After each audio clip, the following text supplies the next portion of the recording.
Hello friends. स्वागत है आपका शैडो माइंड चैनल पर। आज की रात हम सचमुच कुछ नया और सबसे हटके सुनने वाले हैं। अगर आपका दिन थोड़ा लंबा और थकाऊ रहा है, या फिर आप बस चैन से सोना चाहते हैं जबकि आपका मन ब्रह्मांड के बारे में सोचता रहे, तो मुझे खुशी है कि आप यहां पहुंच गए, क्योंकि आज की यात्रा खास तौर पर आपके लिए ही है। एक धीमी और शांत सैर इस विशाल ब्रह्मांड के बीच, एक ऐसा सफर जो आपको नींद की गहराइयों में ले जाएगा। ब्रह्मांड के रहस्यों को छूते हुए अब आपको कुछ भी करने की जरूरत नहीं है। बस आराम से लेट जाइए, अपनी सांसों को धीमा होने दीजिए और अपने विचारों को शांत होने दीजिए। महसूस कीजिए कि आपके शरीर का हर अंग धीरे धीरे ढीला हो रहा है। आपके कंधे, आपकी गर्दन, आपके हाथ, सब कुछ भार रहित होता जा रहा है। आज रात हम धीरे धीरे इस ब्रह्मांड के कुछ सबसे अद्भुत रहस्यों की खोज करेंगे। हर तथ्य, हर जिज्ञासा ऐसे बसेगी जैसे चांदनी शांत पानी पर बसती है। जैसे रात की शीतल हवा आपके चेहरे को छूती है, वैसे ही ये शब्द आपके मन को छुएंगे। कुछ बातें आपको जानी पहचानी लगेंगी, जैसे प्राचीन तारों की स्थिर रोशनी जो सदियों से हमें देखती आई है। और कुछ पल आपको चौंका देंगे, आपको आश्चर्य से भर देंगे, जैसे वो ग्रह जो बिना सूरज के अंधेरे में भटकते रहते हैं, या वो ब्लैक होल्स जो समय और स्थान की बुनावट को ऐसे मोड़ देते हैं जैसे कोई कपड़े को मोड़ता है। ये सारी बातें आपको एक अलग दुनिया में ले जाएंगी, जहां विज्ञान और कल्पना एक साथ मिलते हैं। अगर ये शांत खोज आपको आराम देती है, अगर ये यात्रा आपको अच्छी लगती है, तो कृपया लाइक और सब्सक्राइब कर दीजिए, या नीचे कमेंट में एक विचार साझा कर दीजिए। कोई भी बात जो आपके मन में आए, इससे और लोगों को भी यहां अपना रास्ता मिल जाता है। एक एक करके हर वो आत्मा जो नींद की तलाश में है, हर वो इंसान जो रात को ब्रह्मांड के बारे में सोचते हुए सोना चाहता है, लेकिन अभी के लिए बस आराम से लेट जाइए। अपनी आंखें बंद कर लीजिए अगर आप चाहें तो, या फिर स्क्रीन की तरफ धीरे से देखते रहिए, जैसे आप रात के आकाश को देखते हैं। ब्रह्मांड की शांति को अपने चारों ओर महसूस कीजिए। कल्पना कीजिए कि आप किसी ऊंचे पहाड़ पर लेटे हैं, लद्दाख की ठंडी रात में, और आपके ऊपर लाखों तारे चमक रहे हैं। आकाश गंगा एक चमकती नदी की तरह आकाश में फैली है। अपने व्यस्त दिन को दूर जाने दीजिए, अपनी चिंताओं को, अपनी परेशानियों को, सब कुछ इस विशाल ब्रह्मांड में घुलने दीजिए, क्योंकि इस ब्रह्मांड के सामने हमारी छोटी छोटी समस्याएं कितनी छोटी लगती हैं, और फिर भी हम इसी ब्रह्मांड का एक खूबसूरत हिस्सा है। और अगर आप तैयार हैं, अगर आप इस यात्रा के लिए तैयार हैं, तो चलिए शुरू करते हैं।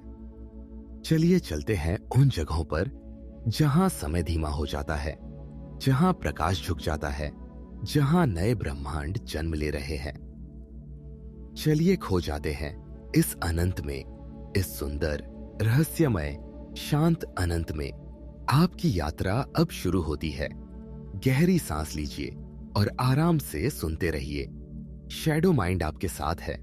इस पूरी रात, इस पूरी यात्रा में शायद हम एक दिन एक नए ब्रह्मांड के जन्म को देख सकें। हालांकि हमारा ब्रह्मांड पूर्ण लगता है, स्थिर और अटल लगता है, कुछ सिद्धांत बताते हैं कि नए ब्रह्मांड अभी भी बन सकते हैं, अभी भी जन्म ले सकते हैं। क्वांटम उतार चढ़ाव से अंकुरित होते हुए, जैसे बीज जमीन से फूटता है, या ब्लैक होल से अलग होते हुए जैसे पेड़ से शाखा अलग होती है। अगर ऐसा है, तो एक नए ब्रह्मांड का जन्म शायद एक दिन कुछ ऐसा हो सकता है जिसे हम देख सकें, एक झलक पा सकें, भले ही कभी उसमें प्रवेश न कर सकें। यह विचार ही कितना अद्भुत है कि हम किसी नई दुनिया के जन्म के गवाह बन सकते हैं। यह स्पेस टाइम के एक बुलबुले की तरह दिखाई देगा, एक बुलबुला जो बन रहा है और फैल रहा है, हमारे अपने ब्रह्मांड से पूरी तरह अलग और असंबद्ध। हमें यह शायद केवल एक चमक लगे, एक संक्षिप्त विकृति, कुछ ऐसा जो हम समझ पाने से पहले ही गायब हो जाए। जैसे आकाश में बिजली चमकती है और गायब हो जाती है, लेकिन उस बुलबुले के भीतर, उस छोटे से झिलमिलाते बुलबुले के भीतर एक पूरा ब्रह्मांड खुल सकता है, अपने स्वयं के तारों के साथ, अपनी स्वयं की आकाश गंगाओं के साथ, और शायद जीवन के अपने स्वयं के रूपों के साथ। शायद वहां भी कोई हो जो रात के आकाश को देख रहा हो और सोच रहा हो कि और कहां जीवन हो सकता है। यह विचार चक्कर लगाने वाला है, यह विचार दिमाग को हिला देने वाला है कि नई सच्चाइयां शायद अभी भी खिल रही हो, अभी भी इसी पल हमारी पहुंच से परे, हमारी दृष्टि से परे, अनदेखी। अगर यह सच है तो सृष्टि वास्तव में कभी समाप्त नहीं होती। यह एक निरंतर प्रक्रिया है, एक अनंत चक्र। यह हमेशा फिर से शुरू हो रही है, फिर से जन्म ले रही है। ब्रह्मांड ब्रह्मांडों से बढ़ रहे हैं, एक के बाद एक, अनंत काल तक। एक ब्रह्मांडीय बगीचा बिना किसी अंतिम सीमा के, बिना किसी अंतिम क्षितिज के, बस फैलता जा रहा है, बढ़ता जा रहा है, खिलता जा रहा है। यह बिल्कुल वैसा ही है जैसा हमारे भारतीय दर्शन में कहा गया है। ब्रह्मा के अनंत सृजन चक्र, जहां हर कल्प एक नया संसार लेकर आता है, जहां विनाश के बाद फिर से सृजन होता है। हमारे पुराणों में लिखा है कि ब्रह्मा एक दिन में करोड़ों ब्रह्मांड बनाते और मिटाते हैं। और शायद यह केवल कहानी नहीं है, शायद यह एक गहरी सच्चाई है जिसे हमारे पूर्वजों ने किसी तरह समझ लिया था। शायद विज्ञान और अध्यात्म एक ही सत्य को अलग अलग भाषा में बता रहे हैं। ब्रह्मांड अभी भी अपने शुरुआती क्षणों से गूंज रहा है। सुनिए ध्यान से, इस खामोशी में। जब ब्रह्मांड का जन्म हुआ लगभग 13.5 अरब साल पहले, तो यह ऊर्जा की लहरों से भरा हुआ था। कंपन, तरंगे, स्पेस टाइम में ही कंपन, समय और स्थान के ताने बाने में ही कंपन। ये आदिकालीन तरंगे, ये प्राचीन लहरें अभी भी ब्रह्मांड भर में धीरे से गूंजती है, पृष्ठभूमि विकिरण में उकेरी गई है, जैसे किसी प्राचीन शिलालेख में संदेश उकेरा हो। और शायद अभी भी अदृश्य रूप से अंतरिक्ष में लहरा रही है, हमारे चारों ओर, हर समय। खगोलविद इसे ब्रह्मांडीय घंटी कहते हैं, कॉस्मिक रिंगिंग। सृजन के बाद के झटके वास्तविकता के ताने बाने में जमे हुए, जैसे कोई घंटा बजने के बाद भी देर तक गूंजता रहता है, वैसे ही ब्रह्मांड भी अपने जन्म की गूंज को सहेजे हुए है। संवेदनशील उपकरणों के साथ, विशेष दूरबीनों के साथ हम इन पैटर्नों का पता लगा सकते हैं। हम ब्रह्मांड के पहले क्षणों के बारे में सीख सकते हैं, उस समय के बारे में जब भौतिकी स्वयं अभी भी रूप में बस रही थी, जब नियम बन रहे थे, जब कण बन रहे थे, जब सब कुछ नया और अस्थिर था। इसकी कल्पना करना है एक धुंधली, अंतहीन गुंजन सुनना। ब्रह्मांड अपनी शुरुआत से धीरे से गा रहा है, एक गीत जो कभी नहीं रुकता। पहली रोशनी फीकी पड़ने के बहुत बाद भी, उस पहली भव्य चमक के मिट जाने के बाद भी ये प्रतिध्वनियां बनी रहती है। अरबों वर्ष पुरानी एक कहानी सुना रही है, एक कहानी जो समय से भी पुरानी है। वे याद दिलाते हैं कि ब्रह्मांड की स्मृति है कि हर कंपन, हर लहर, हर हलचल एक निशान छोड़ती है। कुछ भी पूरी तरह खत्म नहीं होता, सब कुछ किसी न किसी रूप में बना रहता है। सृष्टि स्वयं अभी भी रात के आकाश की खामोशी में चुपचाप गूंज रही है। यह वही ओम की ध्वनि है जिसे हमारे ऋषियों ने सुना था, हजारों साल पहले हिमालय की गुफाओं में बैठकर ब्रह्मांड का मूल स्वर, वह आदिनाद जिससे सब कुछ बना है। वेदों में लिखा है, नाद ब्रह्म, ध्वनि ही ब्रह्म है। और शायद ये सच है। शायद पूरा ब्रह्मांड एक विशाल संगीत है, एक कंपन है, एक अनंत गीत है जो अभी भी बज रहा है और हम उसे सुन सकते हैं अगर हम ध्यान से, बहुत ध्यान से सुने। तो आज रात जब आप सोने लगे तो कल्पना कीजिए कि आप उस ध्वनि को सुन रहे हैं। वह प्राचीन, शांत, सुंदर ध्वनि जो सब कुछ बनाती है। और उसी ध्वनि में धीरे धीरे नींद में खो जाइए। सबसे पुरानी रोशनी जो हम देख सकते हैं वह बिग बैंग के 3,80,000 साल बाद की है। इससे पहले के समय की कल्पना कीजिए। ब्रह्मांड एक चमकता हुआ कोहरा था, इतना गर्म और इतना घना कि प्रकाश दूर तक यात्रा नहीं कर सकता था। फोटॉन्स, प्रकाश के कण लगातार बिखर रहे थे, टकरा रहे थे। जैसे घने धुएं में आप आगे नहीं देख सकते, वैसे ही उस समय का ब्रह्मांड था। पूरी तरह अपारदर्शी, पूरी तरह रहस्यमय। लेकिन जैसे जैसे ब्रह्मांड फैला और ठंडा हुआ, एक महत्वपूर्ण मोड़ आया। परमाणु बनने लगे। पहली बार इलेक्ट्रॉन्स और प्रोटॉन्स मिलकर हाइड्रोजन बने। कोहरा साफ हो गया और अचानक प्रकाश आजाद हो गया। वह पहली बार स्वतंत्र रूप से यात्रा कर सकता था। उस क्षण की रोशनी ही है कॉस्मिक माइक्रोवेव बैकग्राउंड, और हम आज भी उसे खोज सकते हैं। यह ब्रह्मांड का सबसे पुराना प्रत्यक्ष संकेत है। यह किसी तारे या आकाशगंगा से नहीं है, बल्कि ब्रह्मांड से ही है। जब वह पारदर्शी होना शुरू हुआ था, जब पहली बार अंधेरे में रोशनी फैली थी।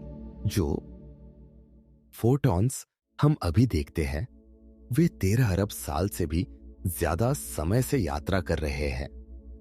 सोचिए, 13 अरब साल। ये छोटे छोटे प्रकाश के कण जो उस समय पैदा हुए जब ब्रह्मांड बिल्कुल शिशु था, आज भी यात्रा कर रहे हैं। अंतरिक्ष के विस्तार से खींचकर लंबे ठंडे माइक्रोवेव में बदल गए हैं। यह प्रकाश धुंधला है, लेकिन हमेशा मौजूद है। एक शांत चमक जो ब्रह्मांड की सबसे पहली स्पष्टता की स्मृति को सहेजे है। भारत के खगोल शास्त्री भी इस प्राचीन रोशनी का अध्ययन करते हैं, समझने की कोशिश करते हैं कि हमारा ब्रह्मांड कैसे शुरू हुआ। यह किसी प्राचीन पांडुलिपि को पढ़ने जैसा है, जो समय से भी पुरानी है। कुछ तारों के पास लगभग पूरी तरह से हीरे से बने ग्रह हैं। कुछ सौर मंडलों में रसायन विज्ञान हमसे बहुत अलग है। अगर कोई ग्रह ऑक्सीजन से ज्यादा कार्बन के साथ बनता है और दबाव काफी अधिक है, तो कुछ उल्लेखनीय हो सकता है। एक हीरे का ग्रह। कल्पना कीजिए, एक पूरा ग्रह जो हीरे से बना है। खगोलविदों ने कम से कम एक ऐसा उम्मीदवार खोजा है। एक घना संसार जो एक पल्सर की परिक्रमा कर रहा है, संभवतः एक मृत तारे का अवशेष। इसके द्रव्यमान, घनत्व और संरचना के आधार पर पूरा ग्रह कार्बन का क्रिस्टलीय रूप हो सकता है। अनिवार्य रूप से एक विशाल हीरा। यह चमकने के लिए बहुत गर्म है और पास से यह किसी रत्न की तरह नहीं दिखेगा। शायद काला या धूसर, बहुत साधारण दिखने वाला। लेकिन सतह के गहरे नीचे विशाल कार्बन जाली हजारों किलोमीटर तक फैली हो सकती है। क्रिस्टल की परतें एक के ऊपर एक। ये अजीब दुनिया आम नहीं है, लेकिन वे हमें याद दिलाती है कि ब्रह्मांड कितना विविध हो सकता है। पत्थर से बना एक ग्रह, गैस से बना एक ग्रह और कभी-कभी क्रिस्टल से बना एक ग्रह। यह सोचकर ही रोमांच होता है कि कहीं दूर, अरबों किलोमीटर दूर, एक दुनिया है जो पूरी तरह हीरे की है। शायद वहां की जमीन पर चलना असंभव होगा, लेकिन देखने में वह कितनी अद्भुत होगी। ब्रह्मांड की कोई किनारा नहीं हो सकती, सिर्फ अंतहीन वक्रता। ब्रह्मांड को किनारे वाली किसी चीज के रूप में कल्पना करना आकर्षक है। एक सीमा जहां हम पहुंच सकते हैं अगर हम काफी दूर यात्रा करें। लेकिन अंतरिक्ष ऐसे काम नहीं करता। सामान्य सापेक्षता के अनुसार अंतरिक्ष का आकार इसकी सामग्री द्वारा निर्धारित होता है और वर्तमान साक्ष्य बताते हैं कि ब्रह्मांड या तो अनंत है या इतना विशाल और घुमावदार है कि यह स्वयं पर वापस लूप करता है। अगर यह सच है तो आप सिद्धांत रूप में एक सीधी रेखा में हमेशा के लिए यात्रा कर सकते हैं और अंततः जहां से शुरू किया था वहीं लौट सकते हैं, किसी दीवार से टकराकर नहीं, बल्कि घुमावदार अंतरिक्ष में लपेटकर। यह उसी तरह है जैसे पृथ्वी के चारों ओर यात्रा करना किसी किनारे को प्रकट नहीं करता, बस एक गोला। ब्रह्मांड उसी तरह काम कर सकता है, बहुत बड़े पैमाने पर। अंतरिक्ष में अनंत नहीं, बल्कि यात्रा में अनंत। यह गहरा विचार है। आप किसी भी दिशा में जाएं, आप कभी अंत तक नहीं पहुंचेंगे, या तो क्योंकि वास्तव में कोई अंत नहीं है, या क्योंकि अंतरिक्ष वापस मुड़ जाता है। हमारे भारतीय दर्शन में भी यही कहा गया है, अनंत जिसका न शुरुआत है न अंत। ब्रह्मांड एक वृत्त है, एक चक्र है जो अनंत काल तक घूमता रहता है। ब्रह्मांड विशाल है और आप इसके जानने का एक तरीका है। इसकी सभी आकाश गंगाओं, तारों और रहस्यों के लिए, ब्रह्मांड देखने के लिए आंखों और आश्चर्य करने के लिए दिमाग के बिना मूक होगा। हमारे माध्यम से, जीवन के माध्यम से, विचार और जिज्ञासा के माध्यम से ब्रह्मांड खुद पर प्रतिबिंबित करता है। हर सवाल पूछा गया, हर तारा प्रशंसा की गई। ब्रह्मांड अपनी भव्यता के बारे में जागरूक हो रहा है। आप इसके परमाणुओं से बने हैं, इसके तारों द्वारा आकार दिए गए हैं, इसके इतिहास द्वारा वहन किए गए हैं। आप में समय और अंतरिक्ष की विशाल पहुंच ने एक आवाज, एक दृष्टिकोण, चेतना की एक क्षणिक चिंगारी पाई है। रात के आकाश के नीचे आराम करना, यह महसूस करना है कि आप और तारे अलग नहीं हैं, बल्कि एक ही पूरे के हिस्से हैं। ब्रह्मांड कल्पना से परे विशाल है, लेकिन आप में इसने अपने अस्तित्व पर आश्चर्य करने का एक तरीका पाया है। यह शायद सबसे बड़ा आश्चर्य है। यही वह बात है जो हमें खास बनाती है। हम सिर्फ ब्रह्मांड में रहने वाले नहीं हैं, हम ब्रह्मांड हैं जो खुद को जान रहा है। हमारे वेदों में कहा गया है, अहम ब्रह्मास्मि, मैं ब्रह्म हूं। और यह सच है। हम ब्रह्मांड से अलग नहीं है, हम ब्रह्मांड का ही एक हिस्सा है, एक सचेत, जागरूक हिस्सा। कुछ तारे शुद्ध कार्बन के नंगे कोर तक उतर जाते हैं। तारे कई रूपों में आते हैं और कुछ इतना असामान्य जीवन जीते हैं कि वे दुर्लभ और अजीब के रूप में समाप्त होते हैं। ये सफेद बौने हैं जो लगभग पूरी तरह से कार्बन से बने हैं। उनकी बाहरी परतों से अलग होकर केवल उनके घने क्रिस्टलीय कोर बचे हैं। सार में वे तारे हैं जो विशाल ब्रह्मांडीय हीरे बन गए हैं, धीरे धीरे ठंडे होने पर धुंधला चमकते हुए। अरबों वर्षों में वे पूरी तरह से क्रिस्टलाइजर्स हो जाएंगे। उनके अंदरूनी हिस्से शुद्ध कार्बन की जाली में कठोर हो जाएंगे। हालांकि वे अब अपने पूर्व स्वरूप की तरह उज्जवल रूप से नहीं चमकते। वे ब्रह्मांड के खजाने हैं, अवधारणा में शानदार, अगर प्रकाश में नहीं। उनकी कल्पना करना कि आकाश गंगा में बिखरे हुए, छिपे हुए रत्नों की तरह तारों के बीच चुपचाप बहते हुए, प्रत्येक एक लंबे अतीत का अवशेष है। एक चमकता हुआ अंगारा रत्न में बदल गया। सबूत है कि मृत्यु में भी तारे नए तरीकों से सुंदर बन सकते हैं। एक तारा जो कभी आकाश में जलता था, अब एक अदृश्य हीरा है, ठंडा और कठोर, लेकिन फिर भी सुंदर। कल्पना कीजिए, लाखों करोड़ों साल बाद अगर कोई यात्री उन तारों तक पहुंचे तो उसे विशाल क्रिस्टल मिलेंगे, इतिहास के रत्न। ब्रह्मांड के इतिहास का अधिकांश हिस्सा अभी हुआ नहीं है। हालांकि ब्रह्मांड 13.5 अरब वर्ष से अधिक पुराना होने पर प्राचीन लगता है, यह केवल इसकी शुरुआत हो सकती है। तारे, आकाशगंगाएं और यहां तक कि ब्लैक होल्स आने वाले खरबों खरबों वर्षों तक अस्तित्व में रहेंगे। वास्तव में जिस युग में हम रहते हैं, जब तारे अभी भी चमक रहे हैं, जब आकाशगंगाएं उज्ज्वल हैं, यह एक अकल्पनीय रूप से लंबी कहानी का शुरुआती अध्याय हो सकता है। ब्रह्मांड के इतिहास का बहुमत आगे है, उन युगों में जिन्हें हम वास्तव में समझ नहीं सकते। मन तारों की रोशनी के समय होंगे, ठंडे होते अंगारों के, धीरे धीरे वाष्पित होते ब्लैक होल्स के और अनंत तक फैली खामोशी के। हमारे लिए वर्तमान विशाल लगता है, लेकिन यह ब्रह्मांड के जीवन में केवल एक क्षणभंगुर क्षण है। हम एक ऐसे ब्रह्मांड में रहते हैं जो अभी भी युवा है। इसके महानतम युग अभी प्रकट होने हैं। इसके सबसे लंबे सपने अभी देखे जाने बाकी है। यह सोचना विचित्र और सुंदर दोनों है। हम शुरुआत के करीब हैं, अंत के नहीं। ब्रह्मांड की कहानी अभी शुरू ही हुई है और हम भाग्यशाली हैं कि हम उस समय में हैं जब सब कुछ उज्जवल और जीवंत है। सुपरनोवा अवशेष हजारों वर्षों तक फैलते रहते हैं।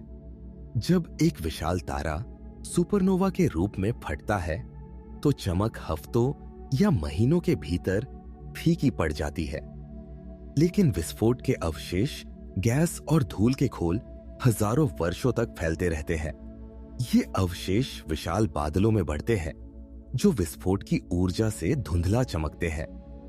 सबसे प्रसिद्ध में से एक क्रैब नेबुला है जो लगभग 1000 साल पहले पृथ्वी पर देखे गए सुपरनोवा से जन्मा। यह अभी भी फैल रहा है, अभी भी अंतरिक्ष में प्रकाश के अपने तंतुओं को फैला रहा है। भारत और चीन के प्राचीन खगोलविदों ने इस विस्फोट को आकाश में देखा था और उन्होंने इसे दर्ज किया था। वह रिकॉर्ड आज भी मौजूद है। सूर्य की एक बार एक जुड़वां थी और यह अभी भी बाहर हो सकती है। कुछ खगोलविद मानते हैं कि हमारा सूरज एक जुड़वां के साथ पैदा हुआ था। 4.5 अरब साल पहले गैस और धूल के उसी बादल से बना एक साथी तारा। कई तारे जोड़े में बनते हैं और हमारे सूरज को अपवाद मानने का कोई कारण नहीं है। अगर यह अस्तित्व में था तो यह खोया हुआ भाई बहन बहुत पहले बह गया होगा। मिल्की वे के धीमे गुरुत्वाकर्षण खिंचाव से अलग हो गया होगा। यह अभी भी वहां हो सकता है। आकाशगंगा की परिक्रमा एक अलग रास्ते पर। अब हमारे लिए अदृश्य कुछ सिद्धांत इस जुड़वां को भी जोड़ते हैं, जिसका उपनाम नेमेसिस है, पृथ्वी पर रहस्यमय विलुप्ति के पैटर्न से। हालांकि इसके लिए कोई ठोस सबूत नहीं है, फिर भी विचार बना रहता है। लेकिन हमारा सूरज हमारे आकाश में स्थिर और अकेला एक बार एक मूक साथी के साथ अपना जन्म साझा कर सकता था, जो बहुत पहले तारों में गायब हो गया। कल्पना कीजिए, कहीं दूर आकाशगंगा के किसी कोने में एक तारा है जो हमारे सूरज का जुड़वां है। शायद उसके आसपास भी ग्रह है, शायद वहां भी जीवन है, और हम कभी नहीं जान पाएंगे क्योंकि वह बहुत दूर है। बहुत पुराना रिश्ता है, लाखों साल पहले टूट गया। न्यूट्रॉन तारे की एक बूंद माउंट एवरेस्ट से ज्यादा भारी होगी। न्यूट्रॉन तारे विशाल तारों के पतन कोर हैं। सुपरनोवा विस्फोटों के बाद पीछे छोड़े गए अविश्वसनीय रूप से घने अवशेष वे केवल लगभग 20 किलोमीटर चौड़े हैं, लेकिन उनका द्रव्यमान सूरज से अधिक है। अंदर का पदार्थ इतना घना है कि इसका एक चम्मच अरबों टन वजन का होगा। अगर आपने न्यूट्रॉन तारे की सामग्री की एक बूंद की कल्पना की, तो यह पृथ्वी के किसी भी पहाड़ से भारी होगी। उस प्रकार का घनत्व हमारे रोजमर्रा के अनुभव की अवहेलना करता है। परमाणु इतनी कसकर एक साथ कुचले जाते हैं कि इलेक्ट्रॉन और प्रोटॉन न्यूट्रॉन में विलीन हो जाते हैं। एक प्रकार के सुपरफ्लूइड न्यूट्रॉन सूप का निर्माण करते हैं। न्यूट्रॉन तारे चरम वस्तुएं हैं, छोटे, अंधेरे, भारी और तेजी से घूमते हुए, लेकिन उनके शांत द्रव्यमान में वे तारकीय पतन की स्मृति रखते हैं। एक अंतिम अवस्था जहां पदार्थ लगभग शुद्ध गुरुत्वाकर्षण बन जाता है। यह सोचना कठिन है, लेकिन यह सच है। कुछ इतना छोटा लेकिन इतना भारी। अगर आप एक न्यूट्रॉन तारे की सतह पर खड़े हो सकते तो आप तुरंत कुचल जाएंगे। गुरुत्वाकर्षण इतना मजबूत है कि कुछ भी सामान्य नहीं रह सकता। एक आकाशगंगा से प्रकाश हमें कई दिशाओं से पहुंच सकता है। कभी कभी प्रकाश एक सीधी रेखा में यात्रा नहीं करता।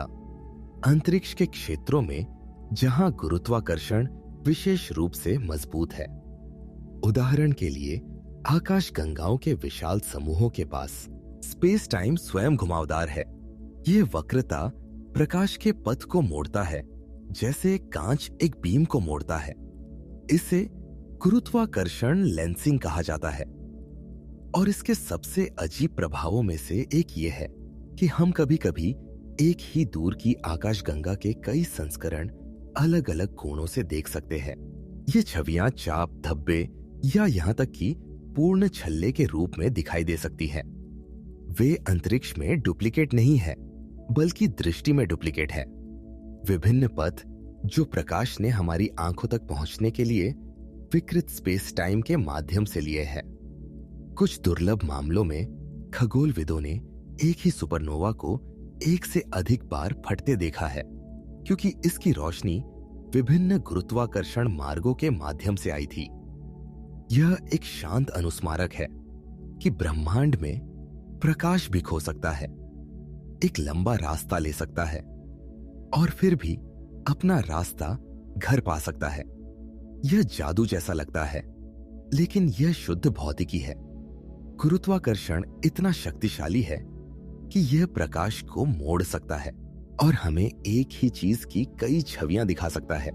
पहले तारे सूरज से 10 लाख गुना अधिक उज्जवल जल सकते थे।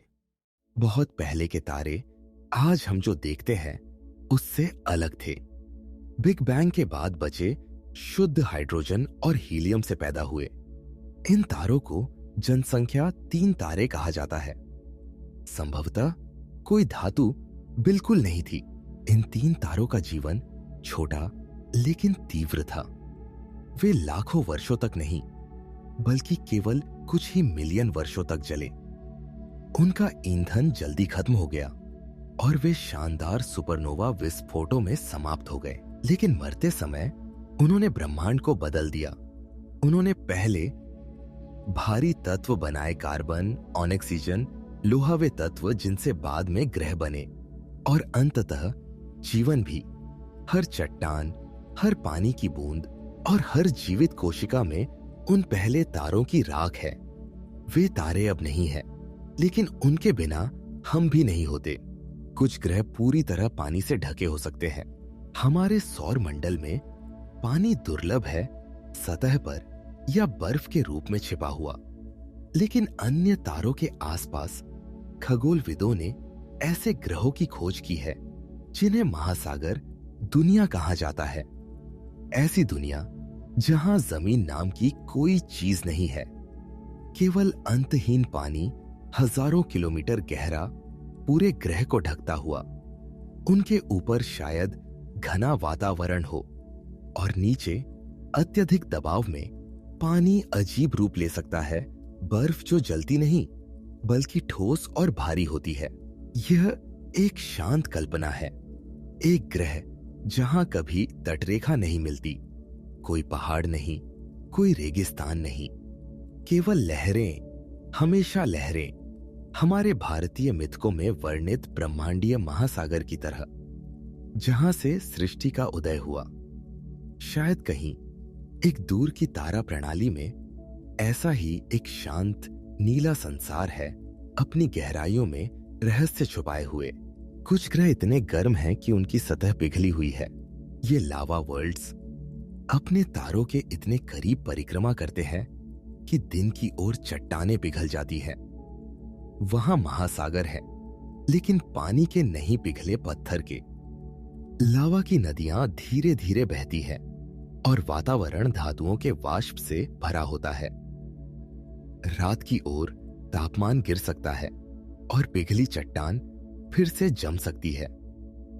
यह एक ऐसा चक्र है जो कभी नहीं रुकता। दिन में आग, रात में ठंडा पत्थर। ये दुनिया शत्रुतापूर्ण लगती है, लेकिन वे यह दिखाती है कि ग्रह कितने विविध हो सकते हैं। जीवन के लिए नहीं, लेकिन ब्रह्मांड की कल्पनाशीलता के लिए। कुछ ग्रहों पर हीरो की बारिश होती है। हमारे सौर मंडल के बर्फीले दानव जैसे यूरेनस और नेपच्यून गहरे भीतर अत्यधिक दबाव और तापमान रखते हैं। प्रयोगशालाओं में किए गए प्रयोग बताते हैं कि ऐसी परिस्थितियों में मीथेन टूट सकता है और कार्बन हीरे के रूप में गिर सकता है। कल्पना कीजिए, आसमान से गिरती हीरे की बारिश, छोटे क्रिस्टल नीचे गिरते हुए, गहराइयों में जमा होते हुए। यह दृश्य अविश्वसनीय लगता है, लेकिन भौतिकी इसे संभव मानती है। एक ऐसी दुनिया जहां बारिश चमकती है और बादल कार्बन से भरे हैं। यह ब्रह्मांड का एक और तरीका है हमें याद दिलाने का कि सुंदरता कई रूपों में हो सकती है। कभी कभी उन जगहों पर जहां हम कभी पहुंच नहीं सकते। कुछ ग्रहों के पास कोई तारा नहीं होता। उन्हें भटके हुए ग्रह कहा जाता है। ये ग्रह अपने जन्म के समय अपनी तारा प्रणाली से बाहर फेंक दिए गए या अकेले ही बने। वे अंधेरे में यात्रा करते हैं, आकाशगंगा के माध्यम से चुपचाप बहते हुए, बिना सूरज के, बिना दिन या रात के, केवल ठंड और शायद उनके भीतर बची हुई थोड़ी सी गर्मी। वे अकेले लगते हैं, लेकिन वे भी ब्रह्मांड का हिस्सा हैं। अरबों की संख्या में, शायद तारों से भी अधिक। अंधेरे यात्री जो कभी कभी किसी तारा प्रणाली के पास से गुजरते हैं और फिर आगे बढ़ जाते हैं। यह एक शांत, लगभग उदास सौंदर्य है। एक दुनिया, लेकिन बिना आकाश के। और कुछ ग्रह ऐसे हैं जिनके आसमान में 2 सूरज उगते हैं। द्वितारा प्रणालियों में ग्रह 2 तारों के चारों ओर नृत्य करते हैं। वहां सूर्योदय और सूर्यास्त अलग अलग हो सकते हैं। कभी एक तारा ढलता है, कभी दूसरा। छायाएं दोहरी होती हैं और आकाश हमेशा बदलता रहता है। यह किसी विज्ञान कथा की तरह लगता है, लेकिन यह वास्तविक है। इन दुनियाओं पर खड़े होकर अगर कोई वहां खड़ा हो सके तो वह 2 सूरजों को एक साथ डूबते देख सकता है। एक सुनहरा, एक सफेद। प्रकाश की 2 दिशाएं, गर्मी की 2 धड़कनें। यह ब्रह्मांड की विविधता का एक और शांत उदाहरण है। इन सभी दुनियाओं को जानना हमें यह नहीं बताता कि हम कहां जा सकते हैं। यह हमें यह बताता है कि क्या संभव है। और जब आप आज रात सोने लगे तो याद रखिए, हमारा ग्रह, हमारा आसमान, हमारा सूरज, ये सब इस विशाल संभावनाओं के महासागर का एक छोटा सा द्वीप है।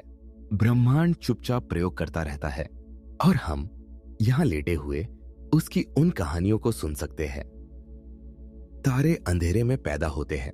जब हम रात के आकाश में चमकते तारे देखते हैं तो यह भूलना आसान होता है कि उनका जन्म प्रकाश में नहीं, बल्कि घने अंधेरे में होता है।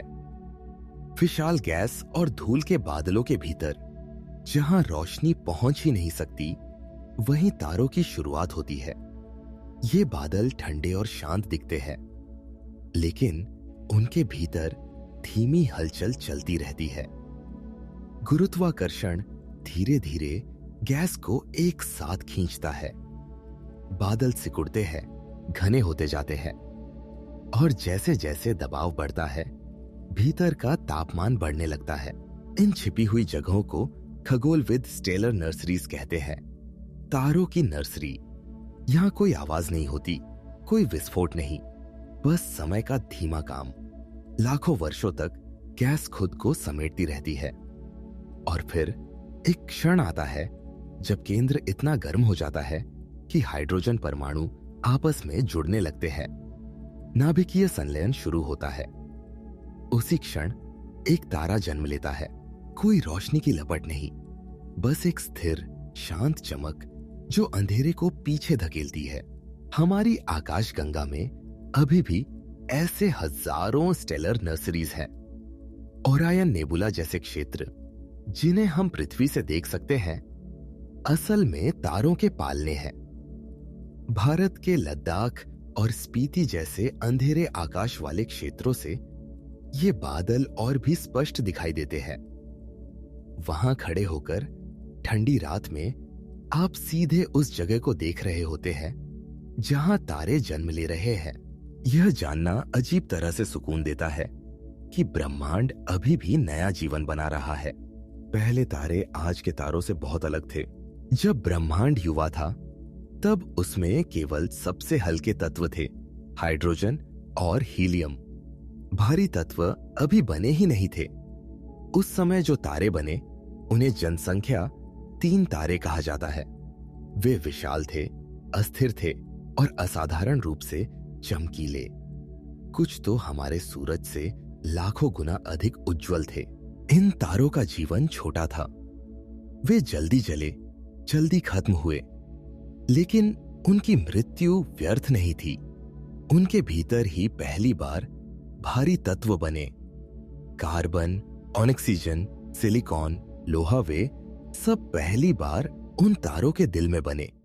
और जब वे सुपरनोवा बने तो उन तत्वों को पूरे ब्रह्मांड में फैला दिया। हर ग्रह, हर चट्टान और हर जीवित कोशिका में उन पहले तारों की विरासत मौजूद है। हम सब किसी न किसी रूप में उन प्राचीन तारों की राख से बने हैं। तारे आकार में बहुत अलग अलग हो सकते हैं। कुछ तारे छोटे होते हैं, बहुत छोटे। उन्हें रेड ड्वार्फ्स कहा जाता है। वे हल्के से लाल रंग में चमकते हैं और बहुत धीरे धीरे ईंधन जलाते हैं। उनकी खास बात यह है कि वे बेहद लंबे समय तक जीवित रहते हैं, खरबों वर्षों तक। ब्रह्मांड के भविष्य में जब बाकी तारे बुझ चुके होंगे तब भी ये छोटे तारे चुपचाप जलते रहेंगे। दूसरी ओर कुछ तारे बेहद विशाल होते हैं, ब्लू जायंट्स। वे बहुत गर्म होते हैं, बहुत उज्जवल होते हैं और उनका जीवन बहुत छोटा होता है। वे तेजी से जलते हैं, जैसे कोई मोमबत्ती तेज हवा में। कुछ मिलियन वर्षों में ही उनका अंत आ जाता है। और फिर कुछ ऐसे तारे भी होते हैं जो बीच में अटके रहते हैं, ब्राउन ड्वार्फ्स। न पूरी तरह तारे, न पूरी तरह ग्रह। वे संलयन शुरू करने के लिए बहुत छोटे होते हैं। वे असफल तारे कहलाते हैं, लेकिन असफलता भी यहां शांत है। वे बस धीरे धीरे ठंडे होते जाते हैं, बिना किसी नाटक के। कुछ तारे धड़कते हैं, वेरिएबल स्टार्स। वे स्थिर नहीं रहते, उनका आकार फैलता और सिकुड़ता रहता है, जैसे कोई सांस ले रहा हो। जब वे फैलते हैं तो उनका प्रकाश कम हो जाता है, जब वे सिकुड़ते हैं तो वे अधिक चमकते हैं। यह धड़कन नियमित हो सकती है या अनियमित। इन तारों को देखना ऐसा है जैसे ब्रह्मांड का दिल धड़कते हुए सुनना। और दिलचस्प बात यह है कि खगोलविद इन धड़कनों का उपयोग दूरी मापने के लिए करते हैं। तारे हमें रास्ता दिखाते हैं, सिर्फ रोशनी से नहीं, अपनी लय से भी। हर तारा हमेशा नहीं जलता। एक दिन उसका ईंधन खत्म हो जाता है और फिर उसका अंत शुरू होता है। सूरज जैसे तारे धीरे धीरे मरते हैं। वे अपने बाहरी परतों को छोड़ देते हैं, एक सुंदर नेबुला बनाते हुए। और बीच में बचता है एक व्हाइट ड्वार्फ, एक छोटा, अत्यंत घना कोर। यह अब ऊर्जा नहीं बनाता, यह बस गर्मी छोड़ता रहता है, धीरे धीरे ठंडा होता हुआ। कुछ व्हाइट ड्वार्फ समय के साथ क्रिस्टलाइज हो जाते हैं, उनके भीतर का कार्बन एक विशाल क्रिस्टल संरचना बना लेता है। ऐसे तारे वास्तव में ब्रह्मांडीय हीरे बन जाते हैं। वे चमकते नहीं, लेकिन वे मौजूद रहते हैं अरबों वर्षों तक। सोचिए, एक तारा जो कभी आकाश में जलता था, अब एक शांत ठंडा रत्न है, अंधेरे में छिपा हुआ। अधिक विशाल तारों का अंत शांत नहीं होता, वे सुपरनोवा बनते हैं। जब उनका कोर ढहता है तो बाहरी परतें विस्फोट में उड़ जाती है। कुछ क्षणों के लिए वे पूरी आकाशगंगा जितने उज्जवल हो सकते हैं, लेकिन यह चमक जल्दी खत्म हो जाती है। जो बचता है वह है अवशेष। सुपरनोवा अवशेष हजारों वर्षों तक फैलते रहते हैं। गैस और धूल के बादल रंगों और तंतुओं में बिखरे हुए। क्रैब नेबुला इसका एक उदाहरण है। लगभग 1000 साल पहले पृथ्वी के आकाश में एक नया तारा दिखाई दिया था। भारत और चीन के खगोलविदों ने उसे दर्ज किया।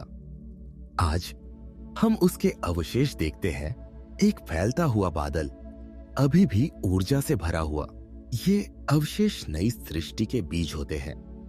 इन्हीं से नए तारे, नए ग्रह बनते हैं। कुछ तारे इतने विशाल होते हैं कि वे बिना विस्फोट के ही ढह जाते हैं। वे सीधे ब्लैक होल बन जाते हैं। कोई रोशनी नहीं, कोई आखिरी चमक नहीं, बस एक तारा जो अचानक गायब हो जाता है, जैसे उसने कभी अस्तित्व ही नहीं रखा। यह विचार थोड़ा डरावना लग सकता है, लेकिन ब्रह्मांड में यह भी एक शांत प्रक्रिया है। बिना शोर के, बिना चेतावनी के हमारा सूरज भी एक तारा है, साधारण, स्थिर, शांत।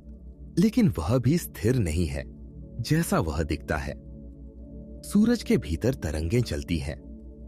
वह वास्तव में एक घंटी की तरह कंपन करता है। इन कंपन को हीलियोसीज्मोलॉजी के माध्यम से मापा जाता है। सूरज हमें रोशनी ही नहीं देता, वह हमें अपनी आंतरिक संरचना के बारे में भी बताता है, अपनी धड़कनों के माध्यम से। और एक विचार यह भी है कि सूरज कभी अकेला नहीं था। हो सकता है कि उसका एक जुड़वां था, एक साथी तारा जो उसी गैस के बादल से बना, लेकिन समय के साथ वह अलग हो गया। आज वह कहीं और हो सकता है, आकाशगंगा में खोया हुआ। यह विचार शांत है। यह हमें याद दिलाता है कि अलगाव भी ब्रह्मांड का हिस्सा है। तारे हमें सिखाते हैं कि स्थायित्व एक भ्रम है।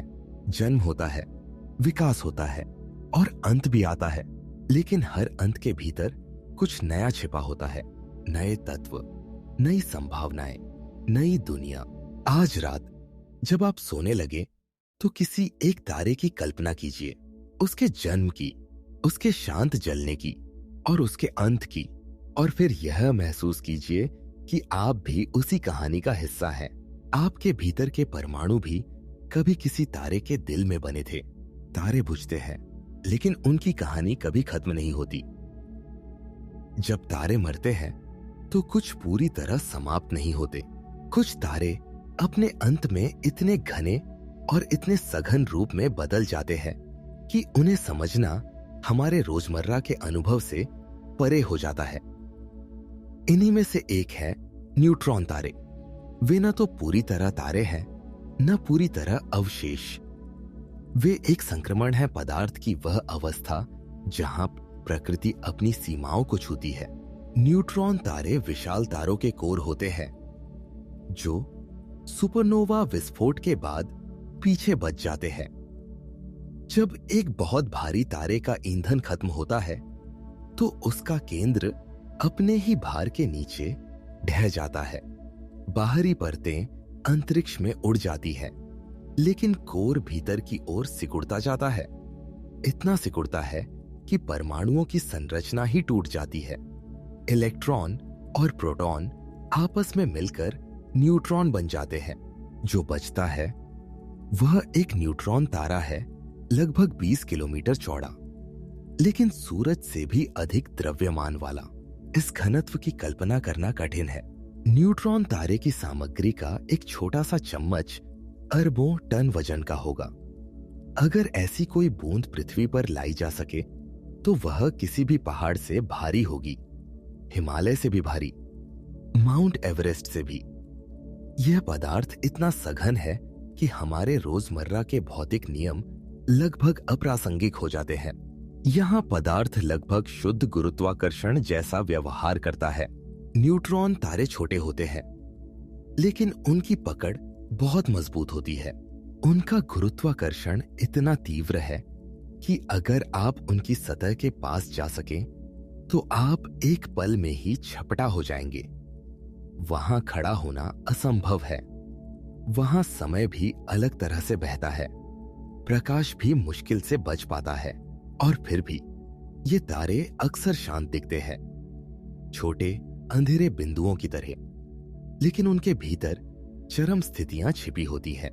कुछ न्यूट्रॉन तारे बहुत तेजी से घूमते हैं, इतनी तेजी से कि वे सेकंड में सैकड़ों बार घूम सकते हैं। ये है पल्सर। जब एक न्यूट्रॉन तारा बनता है तो उसका घूर्णन तेज हो जाता है, जैसे कोई स्केटर अपनी बाहें समेट ले। उसके चुंबकीय ध्रुवों से तीव्र रेडियो तरंगें निकलती है, और जब वह घूमता है तो ये तरंगें अंतरिक्ष में झाड़ू की तरह घूमती है।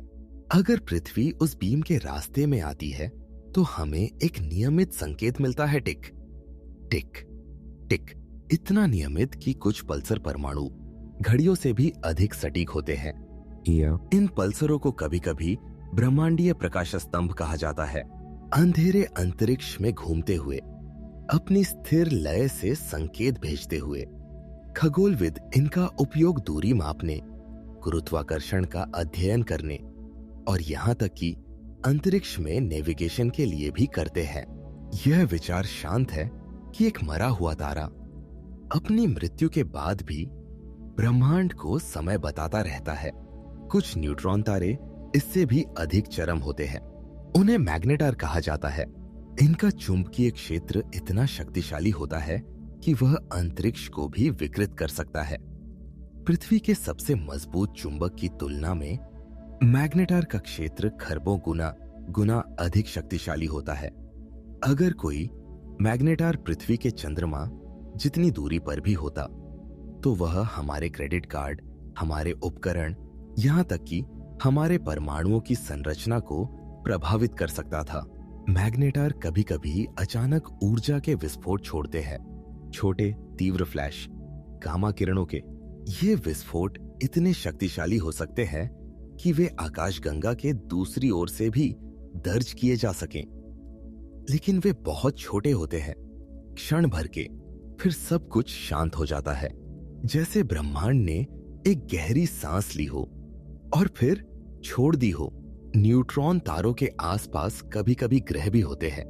यह अजीब लगता है, एक मरे हुए तारे के चारों ओर दुनिया। लेकिन ऐसे ग्रह खोजे गए हैं। वे शायद किसी पुराने सौरमंडल के अवशेष हैं जो विस्फोट के बाद भी बचे रहे। इन दुनियाओं पर दिन और रात का कोई अर्थ नहीं। वहां से आकाश अजीब होगा। एक छोटा बेहद घना तारा तेजी से घूमता हुआ आकाश में एक स्थिर बिंदु की तरह। और फिर चरम वस्तुओं की सूची यहीं खत्म नहीं होती। कुछ न्यूट्रॉन तारे इतने भारी होते हैं कि वे अपने ही भार को संभाल नहीं पाते। अगर उनका द्रव्यमान थोड़ा भी बढ़ जाए तो वे ब्लैक होल में ढह जाते हैं। यह सीमा बहुत पतली है। एक तरफ न्यूट्रॉन तारा, दूसरी तरफ पूर्ण अंधकार। इन चरम वस्तुओं को जानना हमें डराने के लिए नहीं है, यह हमें यह दिखाने के लिए है कि प्रकृति कितनी दूर तक जा सकती है, कितनी सघन, कितनी शक्तिशाली। और फिर भी इन सब के बीच ब्रह्मांड शांत रहता है। कोई जल्दबाजी नहीं, कोई शोर नहीं, सब कुछ अपने समय पर। न्यूट्रॉन तारे हमें यह भी सिखाते हैं कि आकार सब कुछ नहीं होता। कुछ सबसे शक्तिशाली चीजें सबसे छोटी होती है, कुछ सबसे भारी वस्तुएं सबसे कम जगह घेरती है, और कुछ सबसे स्थिर लयें सबसे हिंसक घटनाओं के बाद जन्म लेती है। आज रात जब आप लेटे हो और आपकी सांसें धीमी हो रही हो तो किसी न्यूट्रॉन तारे की कल्पना कीजिए। एक छोटा सा गोला अंधेरे में घूमता हुआ, अपने भीतर सितारों की मृत्यु को समेटे हुए और फिर भी शांत, नियमित, स्थिर ब्रह्मांड के चरम रूप हमें यह याद दिलाते हैं कि सीमाएं केवल हमारे अनुभव की होती है। प्रकृति के लिए हर सीमा बस एक और अवस्था है, और उन अवस्थाओं के बीच एक गहरी, शांत निरंतरता, और उसी निरंतरता में हम धीरे धीरे आगे बढ़ते हैं अगले रहस्य की ओर। कुछ सीमाएं ऐसी होती हैं जिनके आगे शब्द भी धीमे पड़ जाते हैं। न्यूट्रॉन तारों के बाद ब्रह्मांड हमें एक ऐसी अवस्था दिखाता है जहां पदार्थ, ऊर्जा और समय सब एक साथ झुक जाते हैं। इन्हें हम ब्लैक होल कहते हैं। नाम डरावना लग सकता है, लेकिन उनका अस्तित्व चुप है, शांत, लगभग विनम्र। ब्लैक होल तब बनते हैं जब एक विशाल तारा अपने अंत में खुद को संभाल नहीं पाता। उसका कोर ढहता है। न्यूट्रॉन तारे की तरह रुकता नहीं, बस गिरता चला जाता है अंतहीन रूप से। गुरुत्वाकर्षण इतना प्रबल हो जाता है कि कुछ भी उससे बच नहीं सकता, न प्रकाश, न समय, न जानकारी। यही वह बिंदु है जिसे इवेंट होराइजन कहा जाता है, एक सीमा। उस सीमा को पार करने के बाद वापसी संभव नहीं होती। लेकिन यह कोई दीवार नहीं है, यह कोई टकराव नहीं है, यह बस एक बिंदु है जिसके बाद रास्ता खत्म हो जाता है। अगर आप दूर से किसी ब्लैक होल को देखें तो वह हिंसक नहीं लगेगा, वह घूमता नहीं, वह खींचता नहीं, वह बस मौजूद रहता है। आसपास के तारे अपनी कक्षाओं में चलते रहते हैं, जैसे कुछ बदला ही न हो। ब्लैक होल केवल तभी ध्यान आकर्षित करता है जब कोई चीज उसके बहुत पास आ जाए। जब गैस या धूल ब्लैक होल के करीब आती है तो वह सीधे भीतर नहीं गिरती, वह पहले घूमती है, एक डिस्क बनाती है, एक्रीशन डिस्क। यह डिस्क धीरे धीरे गर्म होती है, चमकती है और अंततः भीतर गिर जाती है। यह प्रक्रिया तेज नहीं होती, यह शांत होती है। ब्लैक होल भोजन नहीं करता, वह बस इंतजार करता है। कभी कभी एक पूरा तारा ब्लैक होल के बहुत पास भटक जाता है। उस क्षण गुरुत्वाकर्षण के अंतर इतने तीव्र होते हैं कि तारा खिंचने लगता है, लंबा, पतला। यह प्रक्रिया स्पेगेटिफिकेशन कहलाती है। नाम अजीब है, लेकिन दृश्य शांत और धीमा होता है।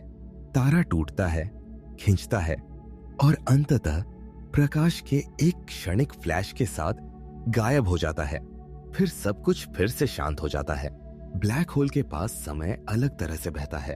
अगर आप दूर से देखें तो कोई वस्तु इवेंट होराइजन के पास जाते जाते धीरे धीरे रुकती हुई लगेगी।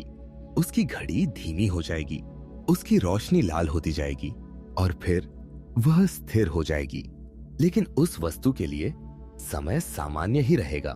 यह समय का एक अजीब विरोधाभास है। ब्लैक होल समय को तोड़ता नहीं, वह उसे मोड़ देता है। यह विचार हमारे भारतीय दर्शन से भी मेल खाता है, जहां ब्रह्मा का एक दिन हमारे लिए युगों के बराबर है, जहां समय सापेक्ष है, जहां गति और स्थिरता एक साथ मौजूद हो सकती है। ब्लैक होल हमें याद दिलाते हैं कि समय कोई सार्वभौमिक घड़ी नहीं है, यह अनुभव है। कुछ ब्लैक होल बहुत छोटे होते हैं, वे तारकीय ब्लैक होल हैं, एक तारे की मृत्यु का परिणाम। लेकिन कुछ ब्लैक होल इतने विशाल होते हैं कि वे पूरी आकाश गंगाओं के केंद्र में बैठे होते हैं। इन्हें सुपरमासिव ब्लैक होल्स कहा जाता है। हमारी अपनी आकाश गंगा मिल्की वे के केंद्र में भी एक ऐसा ही ब्लैक होल है, सैजिटेरियस ए, लगभग 4 मिलियन सूर्यों के बराबर द्रव्यमान। हम उसे सीधे नहीं देख सकते, लेकिन हम उसके चारों ओर घूमते तारों को देख सकते हैं। उनकी तेज कक्षाएं, उनके अजीब रास्ते, सब कुछ उस अदृश्य केंद्र की ओर इशारा करता है। यह जानना अजीब तरह से सुकून देता है कि हमारी आकाश गंगा का केंद्र अंधकार है। कोई आग नहीं, कोई विस्फोट नहीं, बस एक गहरा, स्थिर मौन। कभी कभी ब्लैक होल जुड़ते हैं। 2 ब्लैक होल एक दूसरे के चारों ओर घूमते हैं, धीरे धीरे पास आते हैं और अंततः मिल जाते हैं। जब ऐसा होता है तो अंतरिक्ष स्वयं कांपता है। इन कंपन को हम ग्रेविटेशनल वेव्स कहते हैं। वे प्रकाश नहीं है, वे ऊर्जा की तरंगे नहीं है, वे स्पेस टाइम की तरंगे हैं। इन तरंगों को पृथ्वी पर दर्ज किया गया है बहुत सूक्ष्म बदलावों के रूप में, इतने छोटे कि वे एक परमाणु के आकार से भी कम होते हैं, और फिर भी वे अरबों प्रकाश वर्ष दूर हुई घटनाओं की गवाही देते हैं। यह सुनना जैसा है, लेकिन कानों से नहीं। अंतरिक्ष से कुछ ब्लैक होल आकाशगंगाओं से बाहर भी भटकते हैं। उन्हें वॉन्डरिंग ब्लैक होल्स कहा जाता है। शायद किसी विलय के बाद, किसी टकराव के बाद वे अपने घर से बाहर फेंक दिए गए। अब वे अकेले यात्रा करते हैं, अदृश्य, शांत, अपने साथ केवल गुरुत्वाकर्षण लेकर। और फिर एक और विचार है कि ब्लैक होल हमेशा के लिए नहीं रहते। स्टीवन हॉकिंग ने सुझाव दिया कि ब्लैक होल बहुत धीरे धीरे ऊर्जा खोते हैं। हॉकिंग रेडिएशन के माध्यम से यह प्रक्रिया इतनी धीमी है कि ब्रह्मांड की वर्तमान उम्र में इसका कोई प्रभाव नहीं दिखता, लेकिन खरबों खरबों वर्षों में ब्लैक होल भी वाष्पित हो सकते हैं। अंततः सबसे अंधेरी वस्तु भी समाप्त हो जाती है। यह विचार सुंदर है कि कुछ भी स्थायी नहीं है, यहाँ तक कि पूर्ण अंधकार भी नहीं। ब्लैक होल हमें डराने के लिए नहीं है, वे हमें विनम्र बनाने के लिए हैं। वे हमें याद दिलाते हैं कि ब्रह्मांड में ऐसे क्षेत्र हैं जहां हमारे नियम काम नहीं करते, जहां हमें बस देखना होता है, समझने की कोशिश करनी होती है और फिर स्वीकार करना होता है। आज रात जब आप सोने के करीब हो तो किसी ब्लैक होल की कल्पना कीजिए। कोई चीख नहीं, कोई गिरावट नहीं, बस एक गहरा स्थिर मौन। एक ऐसा मौन जो सब कुछ समेट सकता है और फिर भी खुद को व्यक्त नहीं करता। उसी मौन में आपकी सांसें और धीमी हो सकती है, आपका मन और शांत हो सकता है, और ब्रह्मांड अपना अगला रहस्य धीरे धीरे आपके लिए खोल सकता है। जब ब्लैक होल अंतरिक्ष को मोड़ते हैं तो वे हमें एक और सच्चाई की ओर ले जाते हैं। यह कि गुरुत्वाकर्षण सिर्फ चीजों को खींचता नहीं है, यह रोशनी को भी झुका देता है, यह रास्तों को बदल देता है, यह हमें भ्रम देता है और फिर उसी भ्रम के भीतर सच्चाई छिपा देता है। हम अक्सर सोचते हैं कि प्रकाश सीधी रेखा में चलता है, लेकिन ब्रह्मांड में कुछ भी इतना सरल नहीं है। जहां द्रव्यमान अधिक होता है वहां स्पेस टाइम झुक जाता है, और जब स्पेस टाइम झुकता है तो प्रकाश को उसका अनुसरण करना पड़ता है। जैसे पानी ढलान का अनुसरण करता है, वैसे ही प्रकाश गुरुत्वाकर्षण का अनुसरण करता है। यह कोई निर्णय नहीं है, यह मजबूरी है। जब कोई विशाल आकाशगंगा या आकाशगंगाओं का समूह हमारे और किसी दूरस्थ वस्तु के बीच आ जाता है तो उसकी गुरुत्वाकर्षण शक्ति प्रकाश को मोड़ देती है। दूर की आकाशगंगा की रोशनी कई रास्तों से हमारे पास पहुंचती है। नतीजा ये होता है कि हम एक ही वस्तु को कई बार देखते हैं, कभी चाप की तरह, कभी धुंधले धब्बों की तरह, कभी पूर्ण वृत्त के रूप में, जिसे आइंस्टाइन रिंग कहा जाता है। वह वस्तु वहां कई बार मौजूद नहीं होती, हमारी दृष्टि ही कई बार वहां पहुंचती है। यह एक अजीब अनुभव है, एक ही सच्चाई कई रूपों में, एक ही स्रोत कई प्रतिबिंबों में। ब्रह्मांड हमें यह दिखाता है कि जो हम देखते हैं वह हमेशा वही नहीं होता जो है, और जो है वह हमेशा सीधे दिखाई नहीं देता। कुछ मामलों में यह प्रभाव इतना सटीक होता है कि वैज्ञानिक एक ही सुपरनोवा को अलग अलग समय पर फटते हुए देख पाते हैं। असल में वह सुपरनोवा एक बार ही फटा था, लेकिन उसकी रोशनी ने अलग अलग रास्ते लिए। कुछ रास्ते लंबे थे, कुछ छोटे, और इसलिए उसकी चमक हमें अलग अलग समय पर मिली। एक ही घटना कई बार घटती हुई लगती है, समय खुद विभाजित हो जाता है। यह शर्मनाक एहसास है। अगर आप सोचें, हम खुद को वर्तमान में मानते हैं, लेकिन हम हमेशा अतीत को देख रहे होते हैं। हर तारा जो आप देखते हैं वह अब वैसा नहीं है। हर आकाशगंगा जो चमकती दिखती है वह शायद बदल चुकी है, कुछ तो शायद मौजूद भी नहीं है। हम उनके आखिरी संकेत देख रहे होते हैं, उनकी विदाई। गुरुत्वाकर्षण लेंसिंग केवल भ्रम नहीं बनाती, यह हमें देखने की शक्ति भी देती है।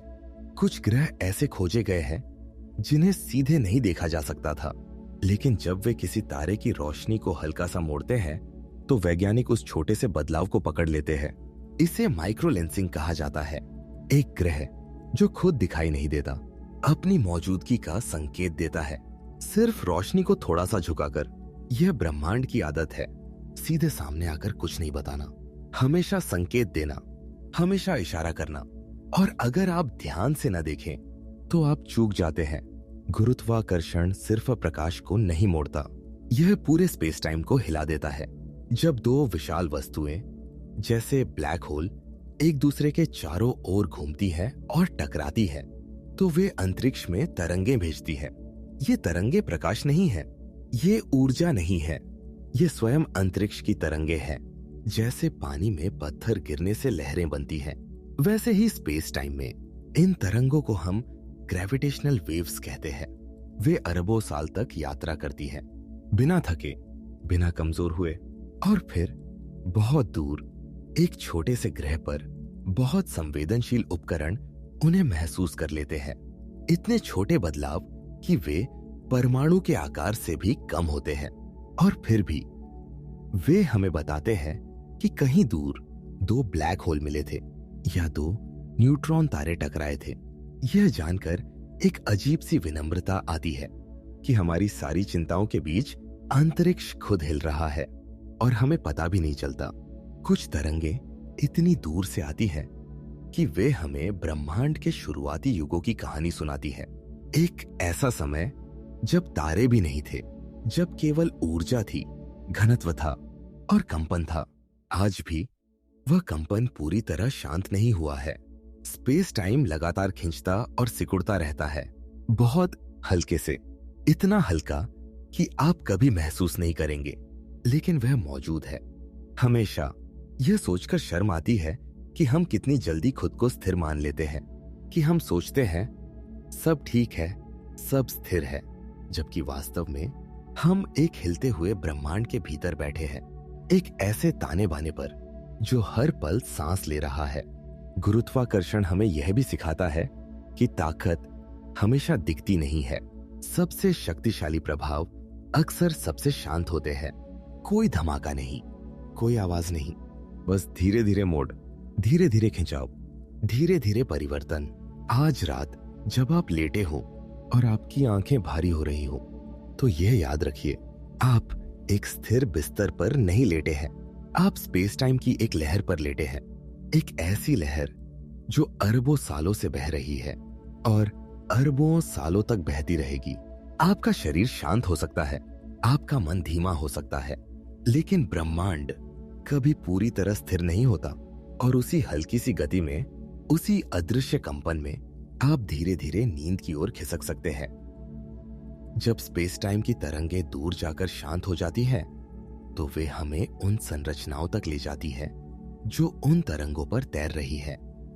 आकाश गंगाएं, प्रकाश के विशाल द्वीप, अरबों तारों के घर जो इतने बड़े पैमाने पर फैले हैं कि उनका आकार समझने में दिमाग थक जाता है।